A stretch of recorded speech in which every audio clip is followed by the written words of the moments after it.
You already know what time it is. You checked it this morning before you were fully awake. You checked it again before you left the house. You'll check it a dozen more times today without thinking, on your phone, on the wall, on your wrist. But here's what nobody tells you.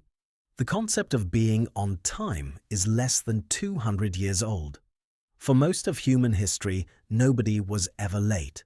Not because people were more punctual, because the idea didn't exist. And the group that invented it didn't do it to help you. They did it to control you. And the institution that resisted it most violently wasn't a government, it was the church.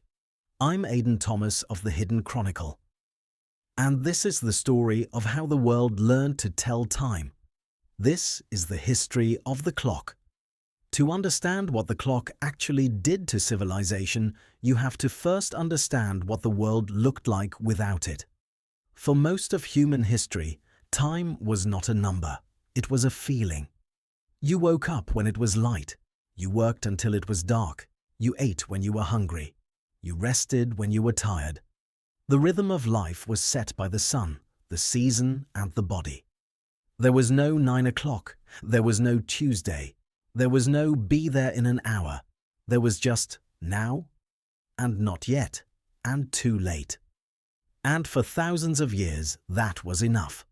The first attempts to measure time didn't come from a desire to be productive. They came from a need to know when to pray. Ancient Egyptians built obelisks, tall stone pillars that cast shadows across calibrated ground. Not clocks, sundials, instruments of religious ritual, not daily scheduling. The Babylonians divided the day into units. The Greeks refined it. Roman soldiers used water clocks, vessels that dripped at a known rate, to time their guard shifts at night when the sun was useless. But here's the thing. None of these systems agreed with each other. Every city kept its own time. Local noon, the moment the sun reached its peak, was the reference point. And because the earth is round, local noon in Rome happened at a different moment than local noon in Athens. Not by much, but enough. It didn't matter because nobody was traveling fast enough for it to matter. That was about to change. The mechanical clock was born in medieval Europe. Somewhere around the late 13th century, historians argue over the exact decade, an unknown engineer solved a problem that had never been solved before. How do you release stored energy in perfectly even, controlled intervals?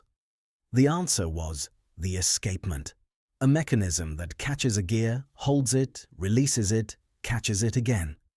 Tick, tock, tick, tock. It was one of the most consequential inventions in human history, and nobody knows who built the first one.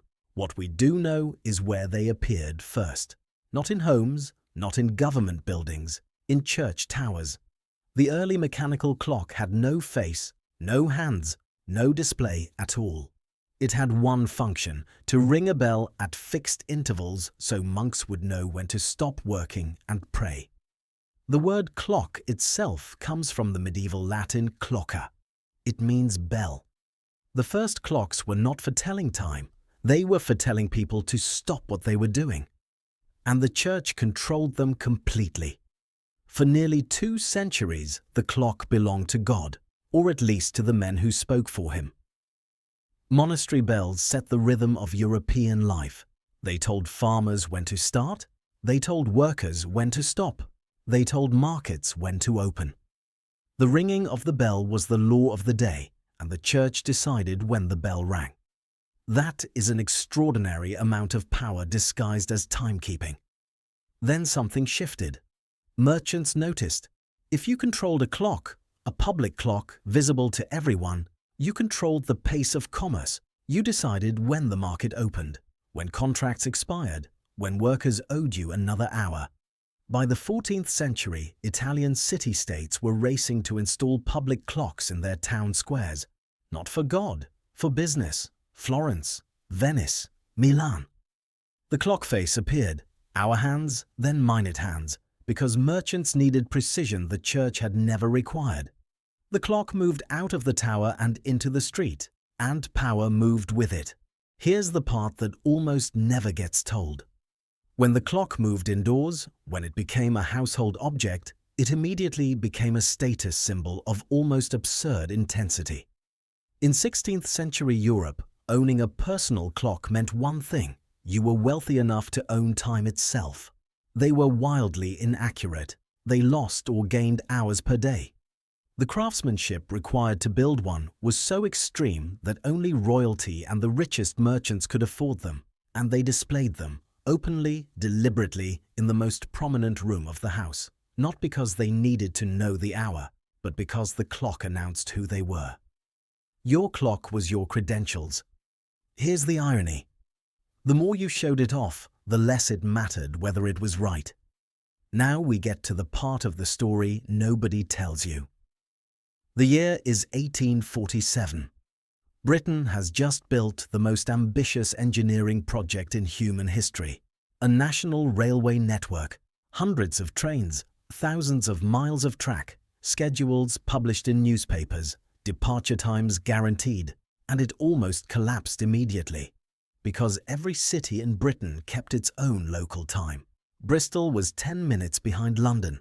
Edinburgh was 13 minutes behind Bristol. A train timetable that said departs 9 o'clock meant something different depending on where you were standing. The result was chaos, missed connections, scheduling conflicts, and, critically, crashes. Trains on the same track, operating on different clocks, meeting at speeds neither could stop in time. The railway companies solved it by force. They standardized time across the entire network. London time, what they called railway time, became the only time that mattered. Towns resisted, some violently. Locals felt something genuine being taken from them, their own version of noon, inherited across generations, written into their sense of place. Norwich passed a resolution declaring they would keep Norwich time. Exeter held out for years. It didn't matter. The railway won. And when the railway won, the entire country synchronized. By 1880, Britain had passed the Definition of Time Act. For the first time in history, an entire nation shared a single, standardized, legally enforced time. The clock had done something no army had managed. It had unified the country down to the minute. The factory finished what the railway started. Industrial manufacturing needed coordination that no previous form of work had ever demanded.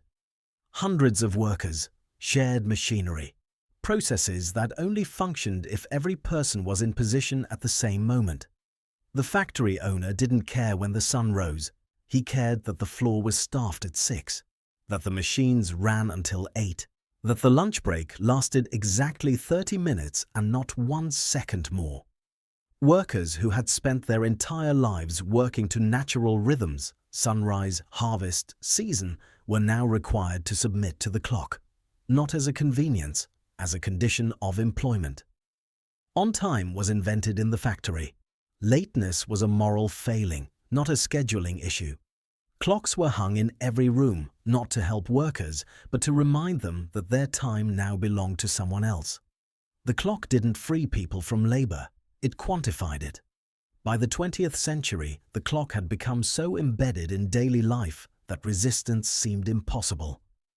And then one man tried anyway. In 1884, an international conference in Washington, D.C.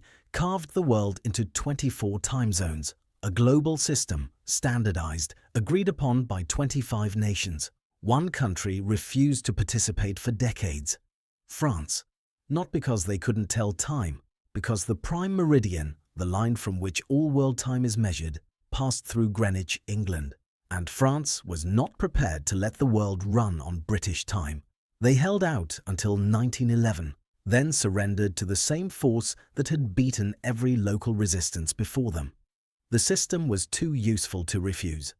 Today you carry a clock in your pocket that is accurate to within fractions of a second, synchronized continuously to atomic signals bounced off satellites orbiting 20,000 kilometers above your head. You have never thought about this.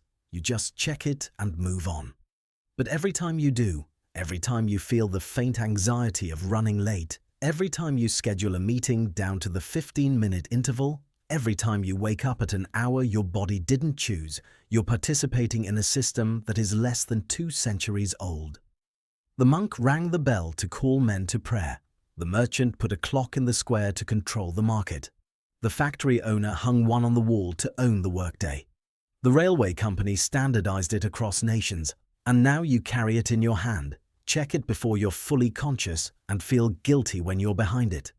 You don't own your time. You never did. History is everywhere. You just have to know when to look.